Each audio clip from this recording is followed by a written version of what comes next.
Before she was a monster, she was a maiden. Before her name brought fear, it was spoken with love and reverence. Long before the age of heroes, when God still walked among mortals, and the sea whispered its secrets to the land, there lived a young woman named Medusa. She was mortal, rare among her kin, for her sisters, Steno and Ariale, were immortal beings, daughters of Phorcys and Ceto, ancient powers of the sea. But Medusa was different. She had been born human, and in her mortal heart there was light. She served in the great temple of Athena, goddess of wisdom and war. The temple rose above the cliffs, its white marble gleaming beneath the sun, its pillars carved with the stories of gods and kings. Inside, silence lived, a silence filled with prayer, with the faint echo of sandals against stone and the murmur of sea winds passing through the colonnades. She served the temple's lamps, carried offerings of oil and grain, and polished the bronze shields that lined the sacred walls. The goddess was her devotion, her guide, her source of purpose. To serve Athena was to live a life of discipline, of purity in thought, and so she lived, her days marked by calm ritual and her nights by dreams of wisdom and stars.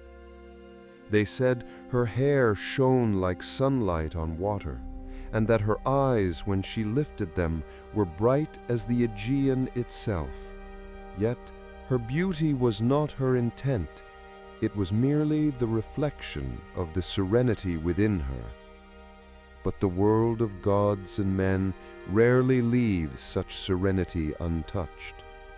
From the depths of the sea, another god watched her, Poseidon, lord of the oceans, restless as the tides. He saw her walking by the shore, offering prayers to the waves that mirrored his domain, and he desired her. For in her calm he saw a challenge, in her purity something he wished to claim. One night, when the moon hung heavy over the temple and the wind stilled, he came to her, not with tenderness, but with the force of the sea itself. The marble walls echoed with the storm that followed, and when dawn came, the temple stood silent once more, but its sanctity was broken. Athena's rage was swift and cold. The goddess who had been her protector became her judge. The sacred temple had been defiled, and though the mortal heart of Medusa had not chosen the act, Athena saw only the desecration.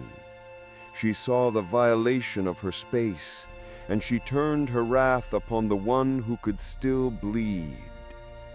Before the altar, in the dim light of morning, the transformation began.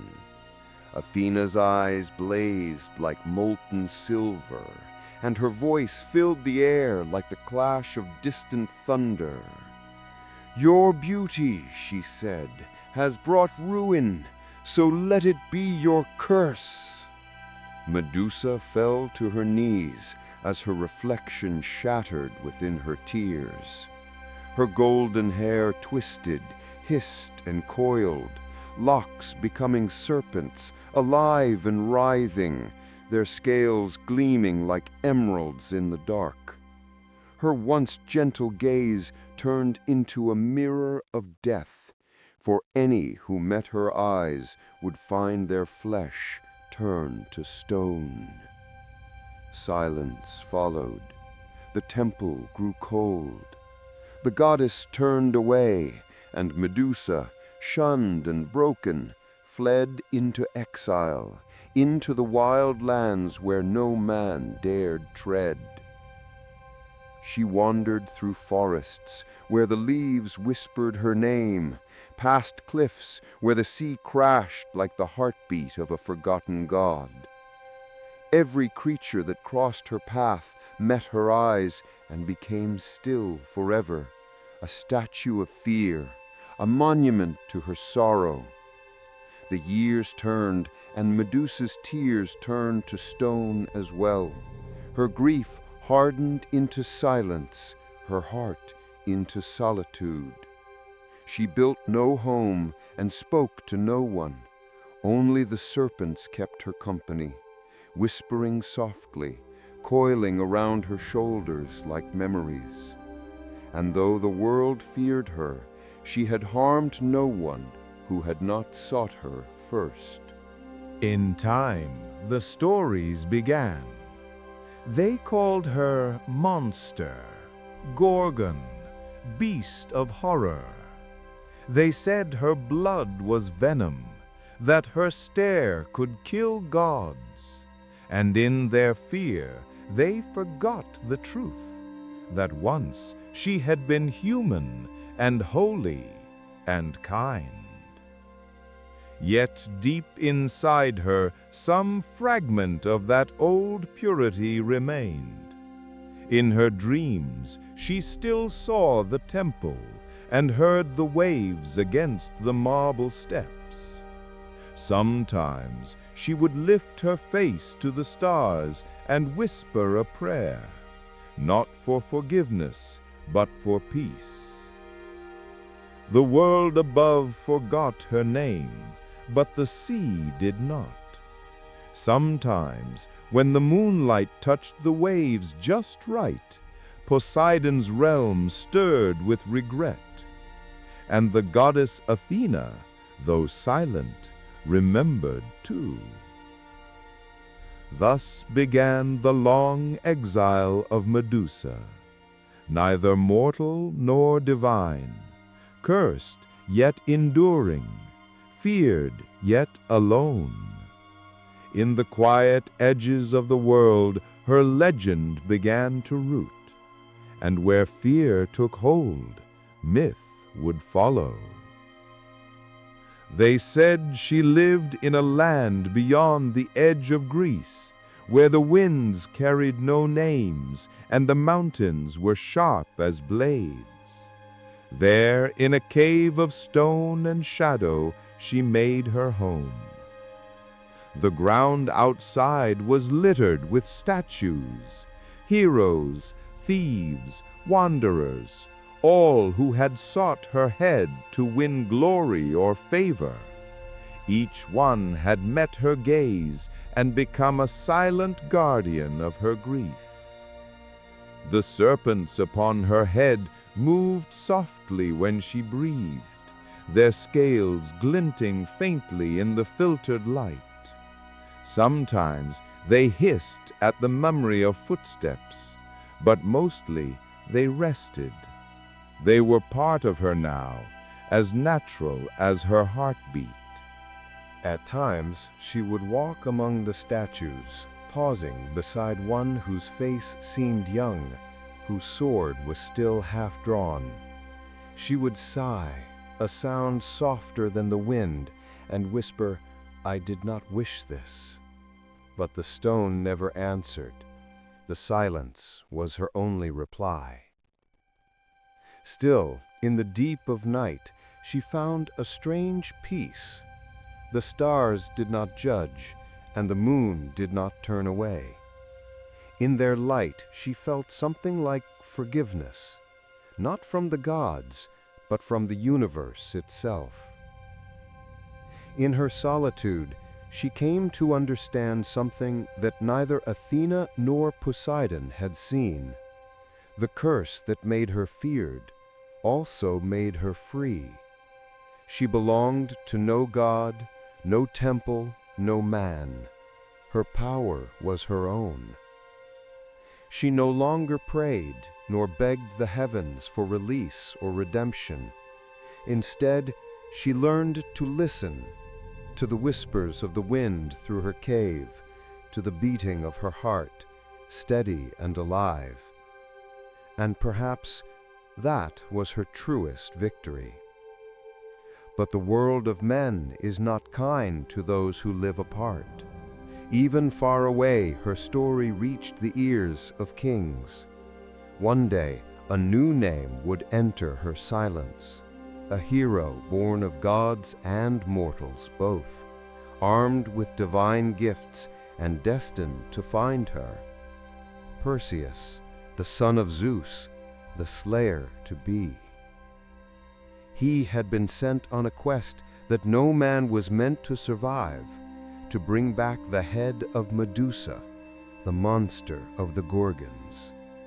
And so the threads of fate began to tighten once more. Far away, Medusa dreamed of waves. She did not know that destiny was already walking toward her cave, quietly, surely, carrying the will of gods. The story of Perseus began far from the silent shores where Medusa slept. He was born of a prophecy, the child of Zeus and Danae, hidden from the world inside a bronze chamber, raised among whispers of fate. When he came of age, he was strong and kind, yet burdened by the will of kings and the games of gods. In the kingdom of Seriphos, he lived under the rule of King Polydectes, a man of pride and envy. The king desired Danae, Perseus's mother, but the young hero stood in his way. The king, too proud to be defied, devised a cruel demand. He would hold a feast and request from every man a gift worthy of the gods. Perseus, who loaned nothing but courage, promised the impossible, the head of Medusa, the Gorgon whose gaze could turn men to stone. The king smiled, certain that the boy would never return. Yet the gods were listening, as they always do when mortals speak the language of destiny. That night, as Perseus lay awake beneath the open sky, the air shimmered faintly, and from the light stepped a messenger, Hermes, god of travelers, his voice smooth as flowing water. Brave son of Zeus, you cannot face the Gorgon alone. The gods have chosen to guide you. And behind him appeared Athena, radiant and calm, her eyes the color of wisdom itself. She looked upon him with the faintest trace of sorrow, for she knew the name of the creature he was sent to slay. She said, "Take this," offering a polished shield that gleamed like a still lake. Do not look upon her directly. See her only in reflection, and you may live. Hermes placed in his hands a curved blade, light as air and sharp as divine judgment, and upon his feet he fastened winged sandals that would carry him swifter than the wind. But even with the weapons of gods, Perseus needed one thing more, the knowledge of where the Gorgons dwelled, for their home lay beyond the mortal world, past oceans and deserts and the edge of dreams. Only the Graeae, the ancient sisters of the Gorgons, knew the way. So Perseus set out on his journey, guided by Hermes through the twilight lands. The sea stretched endlessly to his left, and the mountains rose sharp and blue to his right. He walked for days that felt like lifetimes, across earth that no man had named. Each night he rested beneath the stars, wondering what kind of creature waited at the end of his path, a beast of horror, or perhaps something more.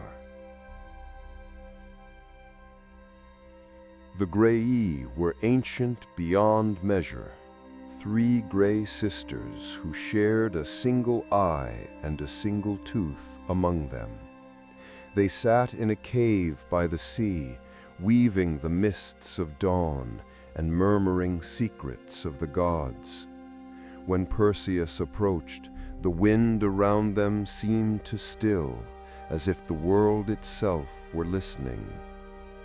He watched them pass nigh from hand to hand, and with the swiftness of Hermes' guidance, he caught it mid-air. "Tell me where the Gorgons dwell, and I shall return what is yours." Blind and trembling, the sisters hissed and whispered their knowledge of a land beyond the western horizon, where night never fully lifts, and where the air tastes faintly of stone and sea.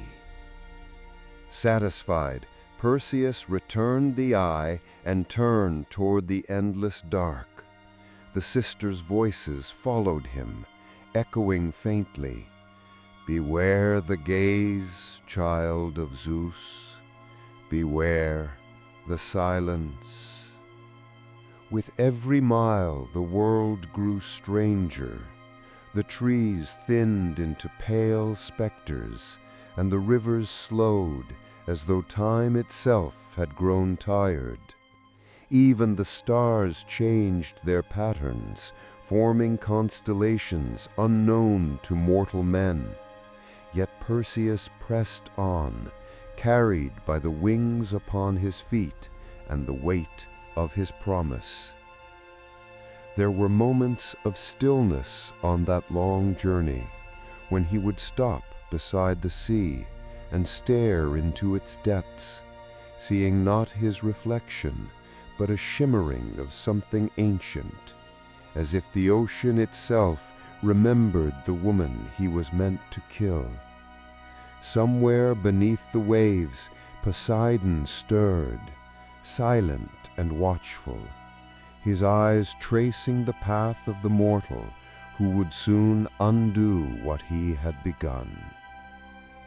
Athena, too, observed from afar. The goddess who had cursed Medusa now prepared the man who would end her. She told herself it was justice, that order must be restored. Yet, in the quiet of Olympus, even the divine can doubt.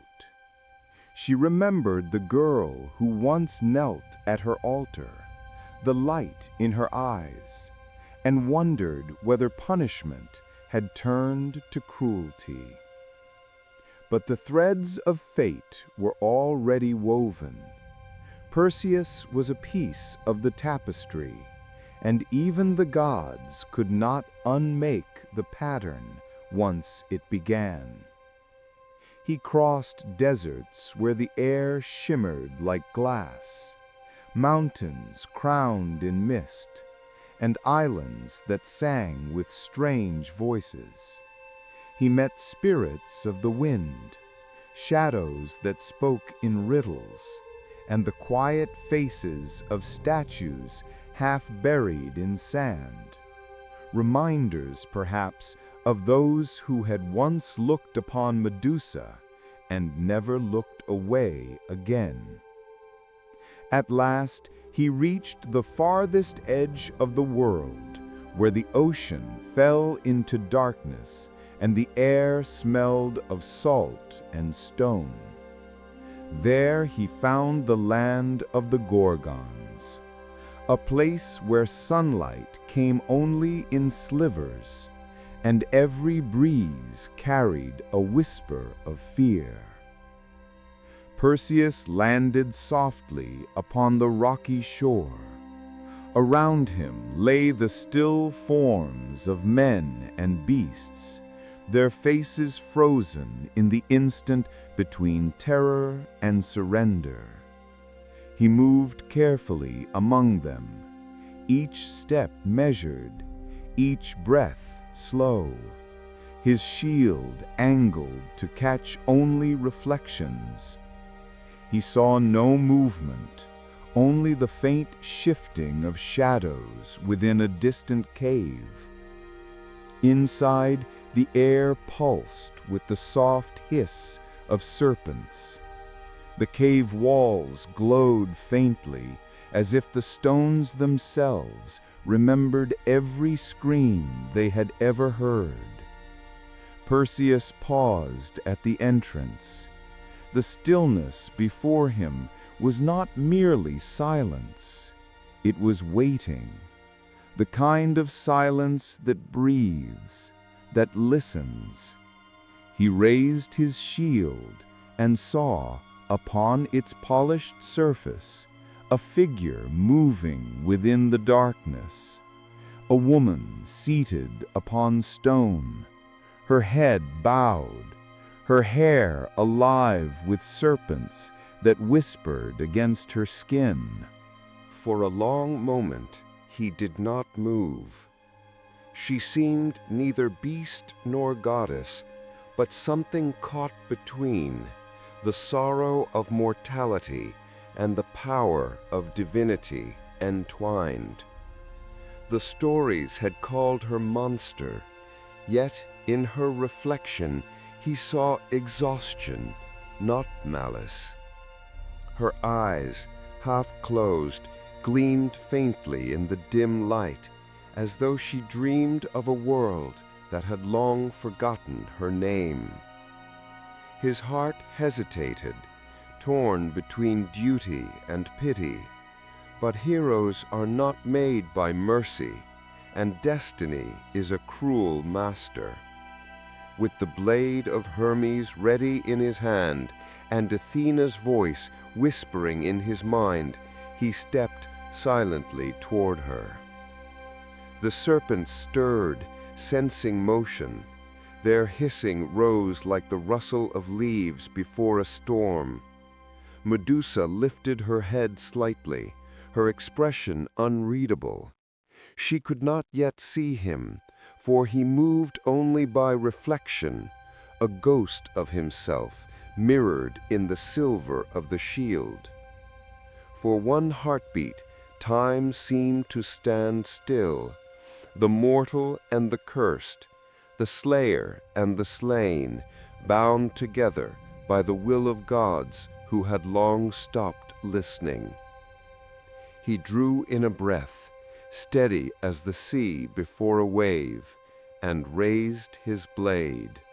The cave was vast and hollow, breathing in rhythm with the sea beyond its mouth. The air shimmered with faint light, as though the moon outside could not bear to look directly within. Perseus stood just beyond the threshold, heart steady, shield raised, blade poised in his hand. The silence pressed against his skin. It was not empty, it was alive, heavy with memory. Every sound he made, even the whisper of his breath, seemed to echo forever, as if the cave itself were warning him to turn back. He stepped forward, and then again. His sandals barely touched the ground, wings trembling with the faint hum of divine magic. The shield before him caught fragments of light, and in its mirrored surface he saw her, not the beast of legend, but a woman sitting in stillness, surrounded by stone figures whose eyes were frozen wide. Her hair moved in slow ripples, each serpent breathing softly, coiled in restless dreams. The sound they made was strange, not hissing, not whispering, but something in between, a quiet rhythm like wind through reeds. Medusa stirred. She did not speak. She did not rise. She only turned her head slightly, as though sensing the shift in air around her, the presence of something mortal, fragile, and yet fated to end her silence. In the mirror of the shield, Perseus watched her face lift toward the faint moonlight, and in that moment his heart faltered. She was not monstrous. Her features, though pale and marked by sorrow, still carried the shadow of beauty, beauty twisted not by nature, but by curse. The stories had not told him that monsters could look so human. He wrapped the head carefully in Athena's mirrored shield, covering it with the folds of cloth gifted by the gods. Even hidden, he could feel its power, the stillness, the weight, the echo of eyes that once could see through the soul of the world. As he stepped out of the cave, the dawn was rising. The first light of morning touched the statues that lined the shore, and one by one they crumbled into dust, released at last from their eternal prisons. The wind carried the ashes into the sea, scattering them like fragments of forgotten dreams. Perseus turned his face toward the sun. For the first time in days, he saw his own reflection, and in it he saw not triumph, but grief. He was a hero, yes, but also the instrument of divine cruelty. He had ended a curse, but not the pain that caused it. High above, Pegasus soared, wings cutting through the pale light. The sound of them echoed like a heartbeat in the sky, strong, steady, and endless.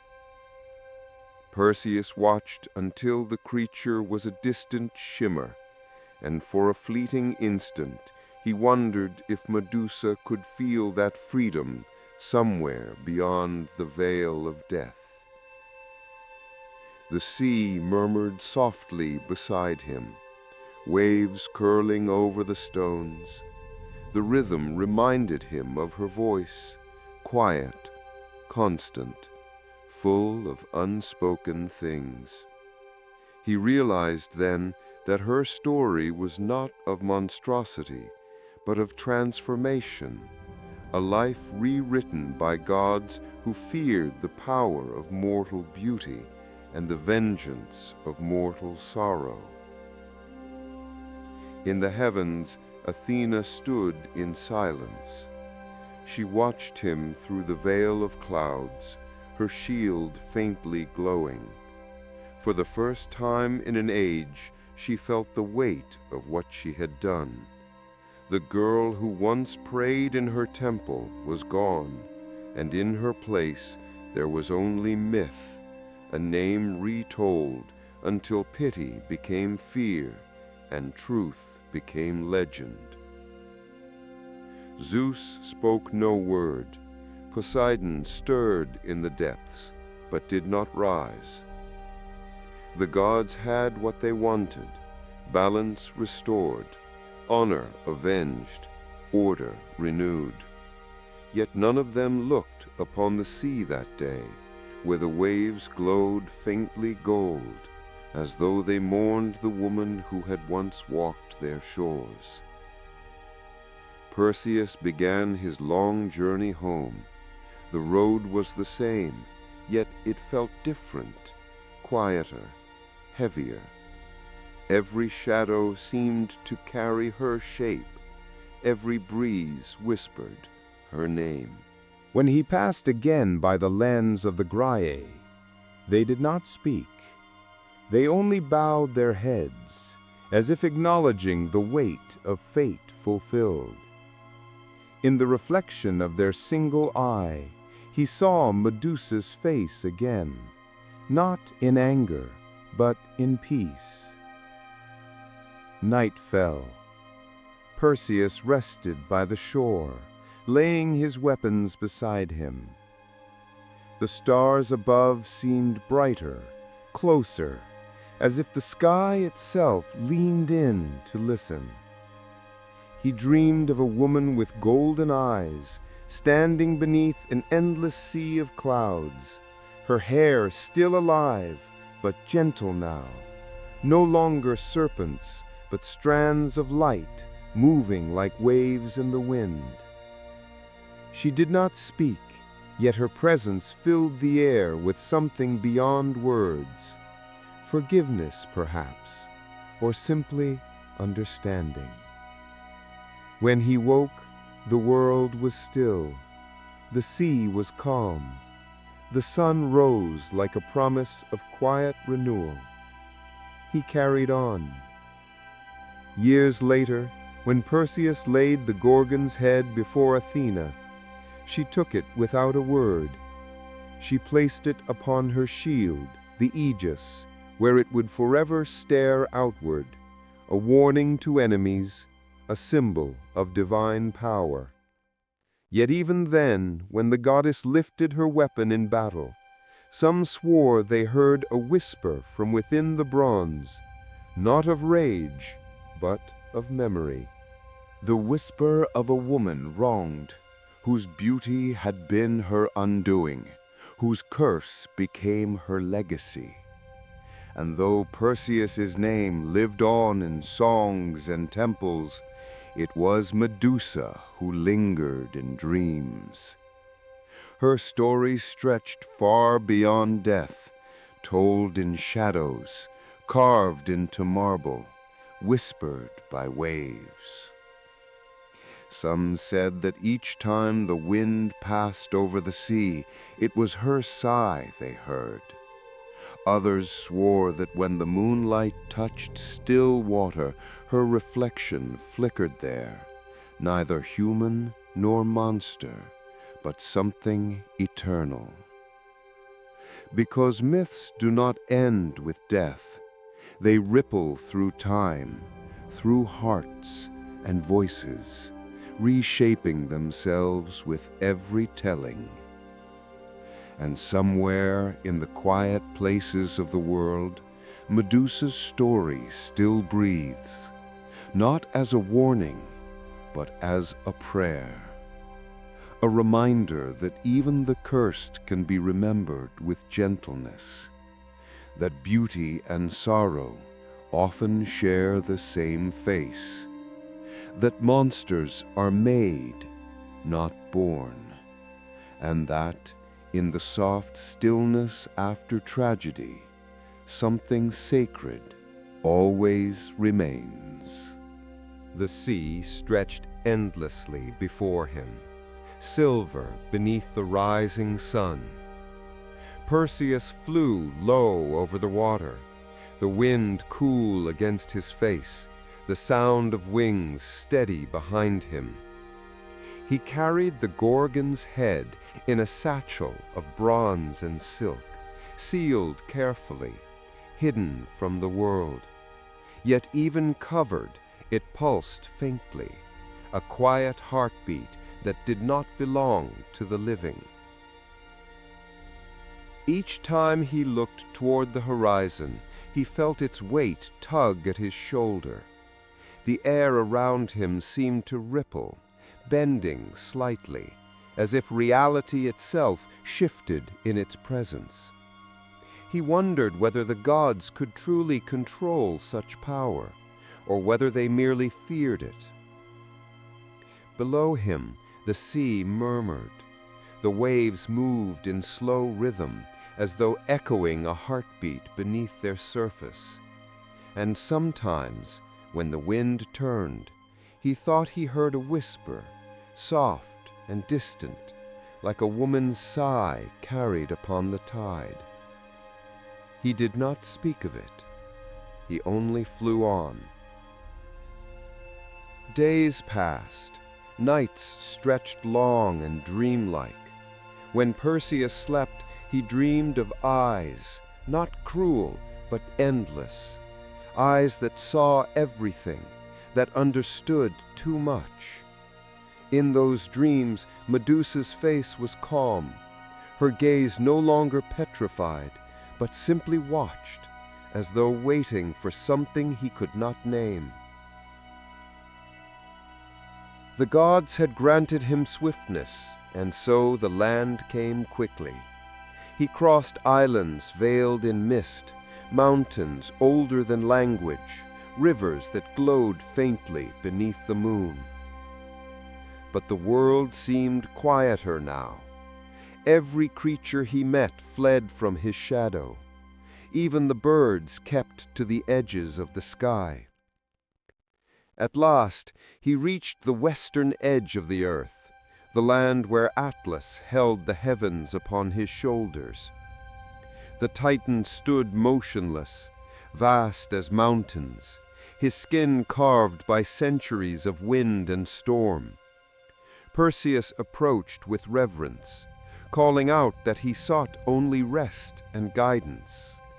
But Atlas remembered an ancient warning that a son of Zeus would one day bring ruin.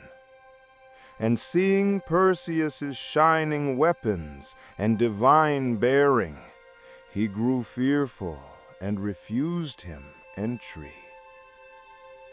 "I cannot," Atlas said, his voice rumbling through the clouds. "Go, mortal, before your presence brings the end." Perseus tried to reason, but the Titan's anger rose like thunder. Stones cracked beneath his feet. The mountains trembled. Perseus knew he could not fight such a being. And so he reached into the satchel. He did not look. He only lifted the head, the relic of sorrow and power, and turned it toward the Titan. For a heartbeat, the world seemed to hold its breath. Then the wind fell silent. Atlas's roar turned to stillness. His skin hardened, his hair froze in place, and his eyes became mountains of stone, gazing eternally toward the sky. Thus was born the range that would bear his name, the Atlas Mountains, eternal guardian of the heavens, his burden unbroken, his body one with the earth.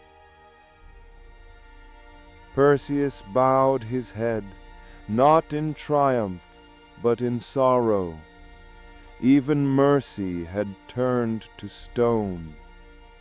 He rocked the head once more, sealing its eyes from the world. He continued on, guided by the gods' voices.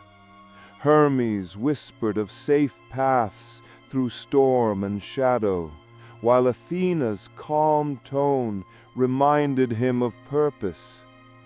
"Bring her to me, for what was born of my temple shall return to my hand." The journey grew colder as he neared the north. Clouds gathered thick and dark, pressing low against the sea.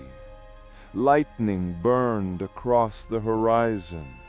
The air smelled of rain and fate. Perseus pressed on, wings trembling beneath his weight. He thought often of what he carried, not just a weapon, but a story, a tragedy, a soul bound in silence. When the storms broke, he sought refuge on a lonely island. There, beneath the canopy of ancient trees, he laid the satchel down. The earth around it seemed to hum faintly. Flowers near its edge wilted, yet others, strange, pale blossoms, began to bloom in the darkness. He knelt before it and spoke softly. "I do not know if you can hear me," he said, "but I have seen the truth of your curse. You were not born a monster. You were made one by fear, by gods who cannot bear to see beauty hold its own power. The wind moved through the trees, slow and sorrowful. A single serpent's hiss seemed to echo faintly, though the head remained still. Perseus closed his eyes. "I will not forget you," he whispered, "nor will I let them forget." He rose, and with dawn continued his path eastward. Each sunrise felt heavier, as though the light itself mourned.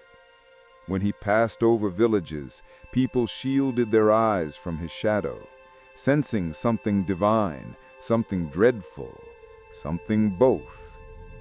He reached Seriphos, his homeland, and found chaos. King Polydectes, who had sent him on this quest, had grown crueler in his absence. His halls were filled with arrogance and greed. Perseus stood before him, still dusty from the road, his heart tired. "I have brought you what you demanded," he said softly. Polydectes laughed, thinking it a jest. "The head of a monster? You expect me to believe that?" Perseus said nothing. He simply turned, and for one brief instant, the head was revealed. The laughter ceased. Silence followed. Every mocking face turned still. Every voice turned to stone. When it was done, Perseus covered her once more. There was no triumph in his eyes, only weariness. He had ended cruelty, but at a cost he could not name. Athena's voice came to him again, gentle but firm. "Bring it to me, Perseus. Its place is not among mortals." He obeyed. He traveled once more to the temple of the goddess, the same that had once been Medusa's sanctuary, the same walls that had heard her prayers before the curse. When he entered, the air changed, the torches dimmed, the shadows trembled. Athena descended, her armor gleaming like moonlight upon water. She held out her hand. Perseus knelt and offered it the head, his eyes averted. Athena took it without a word. For a long moment, she simply looked upon it, her expression unreadable, half divine calm, half mortal reflection. She saw the face of a woman she had once called devoted. She saw her own punishment etched into every feature. Then she lifted it high, placing it upon her shield, the aegis, where it would forever remain, a symbol of divine might and warning to all who defied her. But as the head touched the bronze, the torches flickered. A whisper passed through the temple, so faint that even Athena paused. It was not a curse, it was a sigh, a final breath of memory. Some say that in that moment the goddess's eyes softened, that she felt the weight of guilt, sharp and human, for the first time in eternity. Others say she hardened her heart again, sealing emotion behind marble calm. But the truth lies somewhere between. For even gods, in their perfection, cannot silence regret. Athena turned to Perseus. "Your task is complete," she said. "Go and live as man again." He bowed, but before he left, he looked once more at the shield. The eyes upon it did not glow, yet they seemed to follow him, not in hatred, but in quiet understanding. When he stepped outside, the world felt different, lighter, quieter.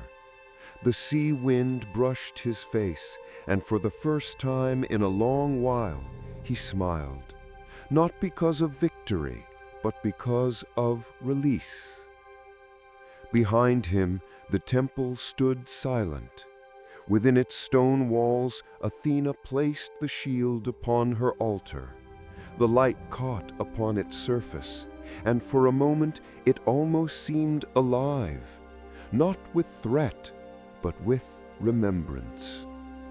And from somewhere unseen, a single word lingered in the air, a name, soft and eternal. Medusa. When the gods fell silent, the world did not end. The sea still moved, the stars still burned, and time, slow, patient time, continued its quiet rhythm. But something beneath that rhythm had changed. The name Medusa was no longer spoken aloud. Sailors avoided the sound of it, as though the mere syllables could turn their ships to stone. Priests whispered it only during storms, when thunder drowned their trembling voices.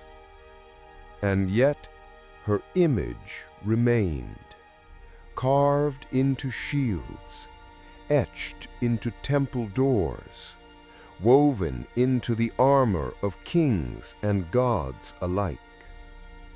They said she protected them, that the sight of her face upon bronze would drive away evil, frighten enemies, and guard sacred ground. They called it the Gorgonian, and they placed it above city gates, on coins, and in the center of Athena's shield. The woman they had feared became their guardian. In distant lands, far beyond Greece, travelers told her story again. Each retelling softened the edges, reshaped the pain. Some called her a monster still, born with serpents for hair, cursed from birth. Others whispered that she had once been human, beautiful, devoted, betrayed. The truth drifted like smoke between them, impossible to hold. And so myth became mirror. Each who looked upon it saw what they feared or what they longed for. In the temples of Athena, her head glowed faintly upon the goddess's shield, a frozen echo of both punishment and protection.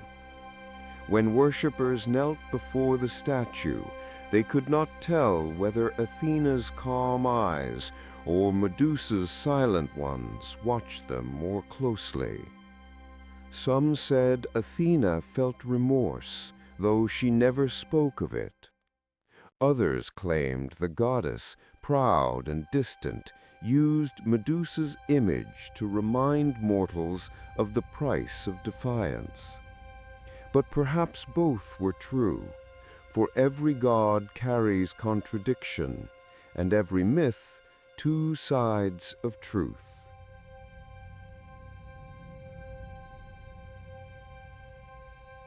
Seasons turned, empires rose and fell, and still her image endured. Artists carved her face not as horror, but as sorrow. Sculptors softened the snakes into waves of hair. Painters captured her eyes not wide with rage, but half closed, dreaming. They did not know her story, not truly, but somehow they understood her silence, the stillness that lingers after pain has spoken its last word. In distant academies, philosophers debated her meaning. Was she the embodiment of fear, or of justice turned cruel? Was she beauty punished by envy, or wisdom punished by desire?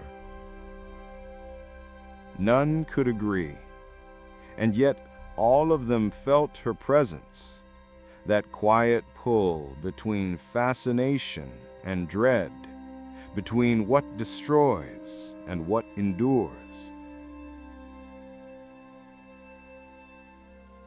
Over centuries, her name crossed languages, taking new forms, new faces. In Roman stories, she was one of three sisters, the mortal among immortals, a tragedy set apart from monsters. In poets' verses, she became the face of forbidden beauty, her gaze the symbol of truth too powerful to bear.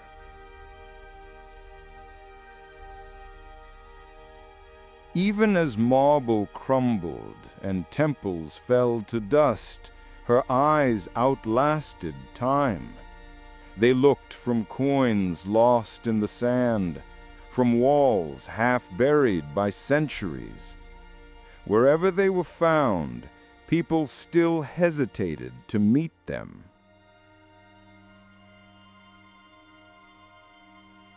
But not all turned away. Some looked and saw something else. Not terror, not death, but endurance. They saw in her the quiet defiance of one who had suffered injustice and yet remained, her story untold but unforgotten.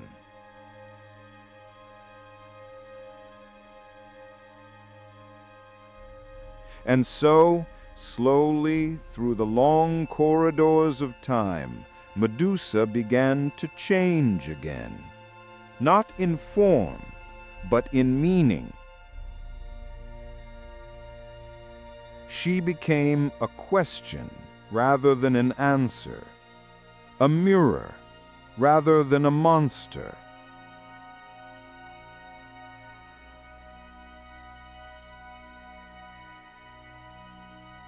What do you see, the myths seem to ask, when you look upon her? Fear, pity, or something of yourself?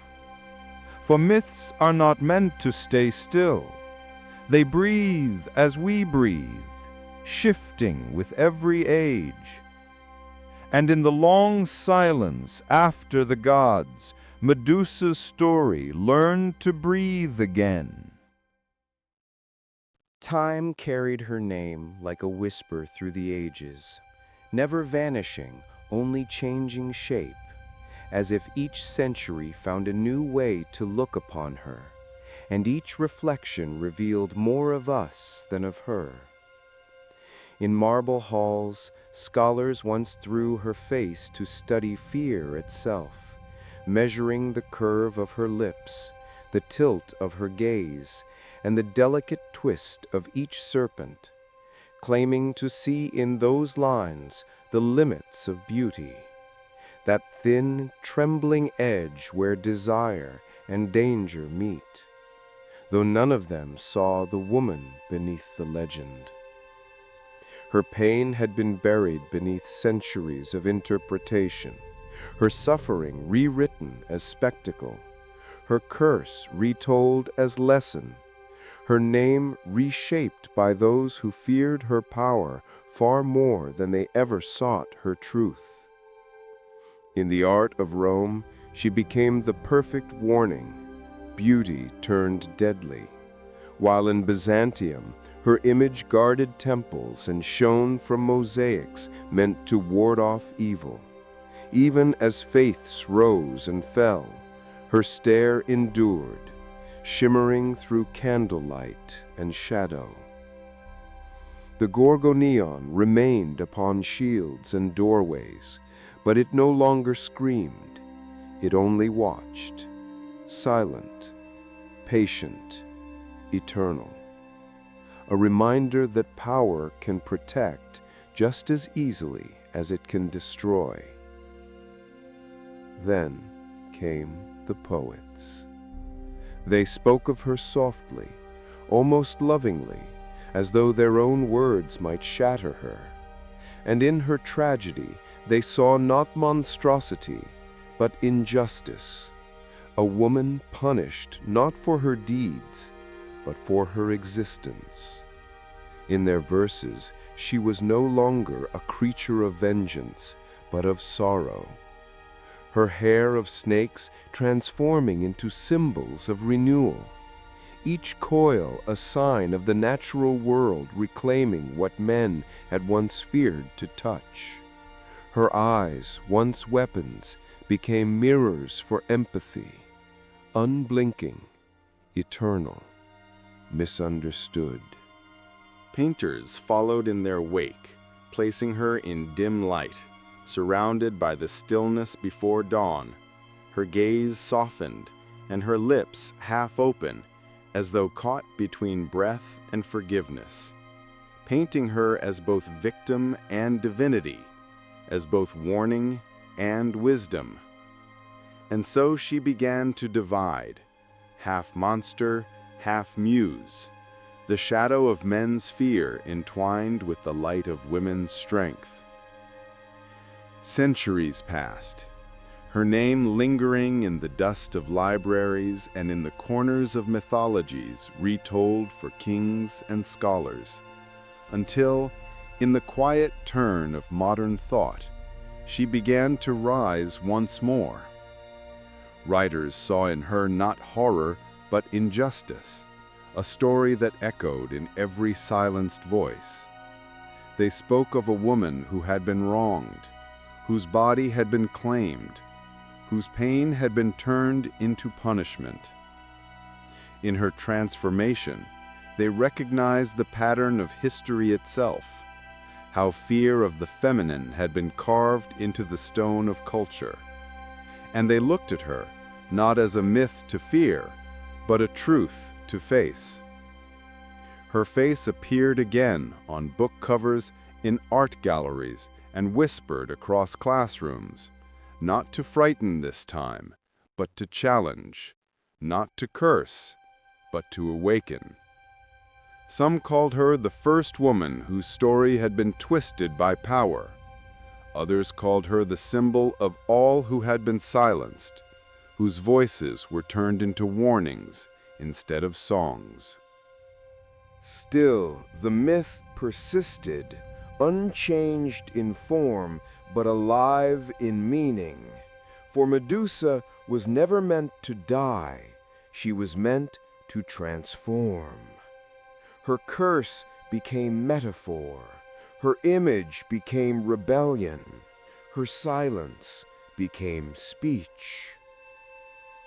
Even the serpents took on new light, no longer creatures of fear, but of renewal, shedding skin and being reborn again and again, their hissing no longer the sound of threat, but of persistence, of survival itself.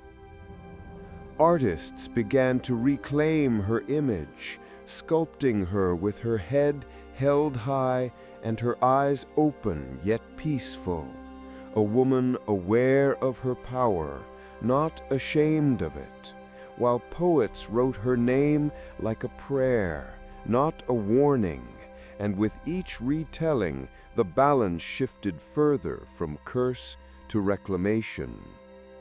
Museums placed her face beside the gods who had once condemned her, and for the first time she did not look out in rage, but in understanding. The distance between fear and reverence now as thin as the veil between night and dawn. And still she waits, in the eyes of every story that dares to look deeper, Not the monster beneath the bed, but the truth beneath the silence, a shadow made of light, a mirror made of myth. The gods may have fallen to dust, but Medusa endures, not as a curse, nor even as memory, but as reflection. For we no longer turn to stone when we see her, we turn inward. They say that myths fade when no one remembers them. But Medusa never truly disappeared. She lingered quietly, not in temples or poems, but in the unguarded corners of the human heart, waiting for someone to look past the legend and see the truth beneath it.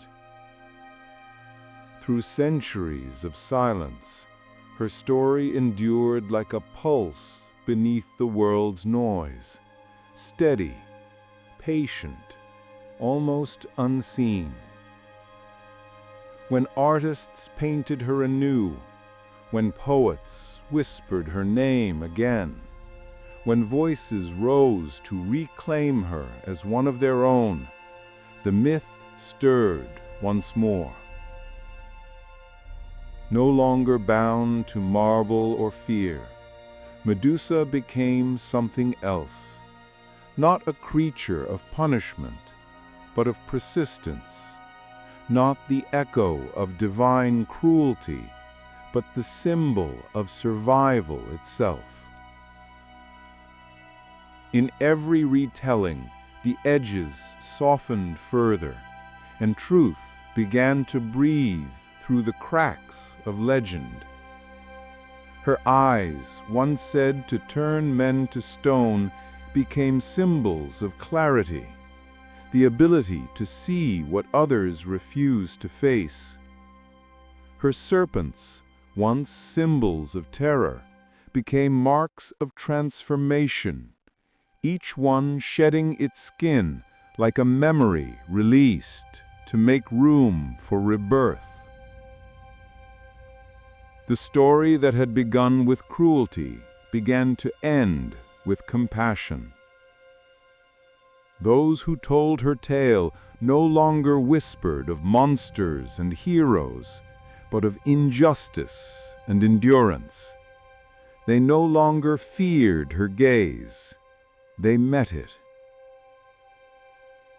In this new light, Medusa's reflections stretched far beyond the boundaries of myth.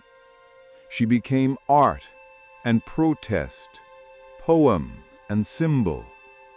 She became the embodiment of every silenced voice that refused to stay silent, every soul that had been broken and rebuilt from its own ruins.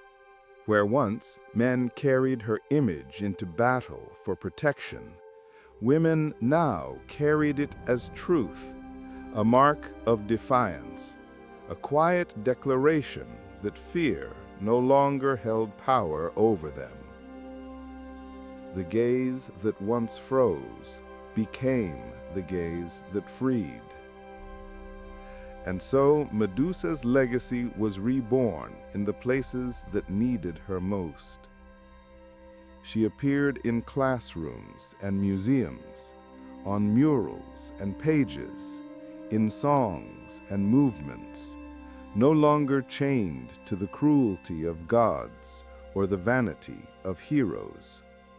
She stood instead among the living as a reminder that pain transformed is not weakness, it is the beginning of strength.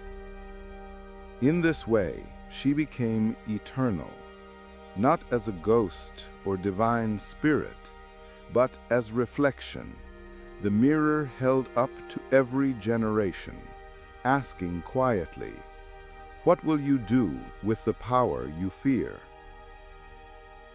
For myths, after all, are not simply old stories. They are living things, shaped by breath and memory. Each time a new voice speaks them, they change. And each time someone listens, they live again. And so it is with her. Every retelling rewrites the injustice. Every whisper heals a little more of what was broken.